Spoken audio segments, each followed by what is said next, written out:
Deməli, məsələ nədir? Tutaq ki, keçən verilişdə biz Kərvan Yevlaxdan danışmışdıq.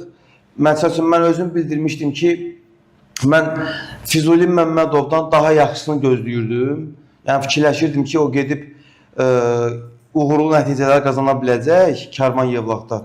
Amma heç cür o uğurlu nəticələr gəlmirdi və bildirmişdik ki, bəlkə artıq deyə bilərik ki, Kərvan çempionatdan düşdü. Yəni bunu açıq-aşkar deyə bilərik. Amma son turda Kərvan komandası elə bir qələbə qazandı ki, yəni birbaşa səhv eləmirəmsə xal fərqini 8-ə ya 9-a endirib. Yəni qarşıda da 7 tur var. Səhv eləmirəmsə. 6 tur var.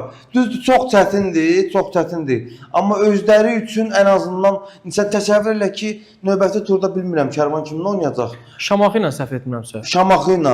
Yəni bu əhval-ruhiyyədən sonra təsəvvür elə ki, əgər qələbə qazansa, yəni son 5 tura hansı əhval-ruhiyyədə, yəni gərginlikdə girəcək komandalar. Yəni təsəvvür elə ki, bir komandanın qələbəsi, hansı ki Kərvanın qələbəsi də, demək olar ki, hətta alt pillələrdə də aləm dəydi bir-birinə.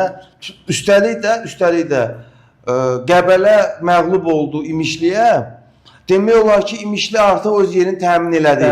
Demək olar ki, və yenidən Qəbələ ilə Kəpəz düşdü o hansı ki o play-off zonasına.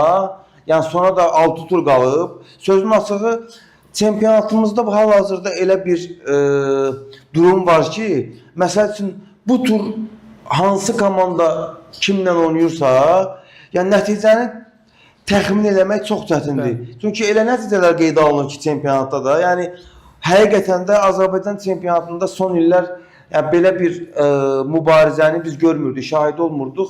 Bu da çempionatın marağının artmasına səbəb olur.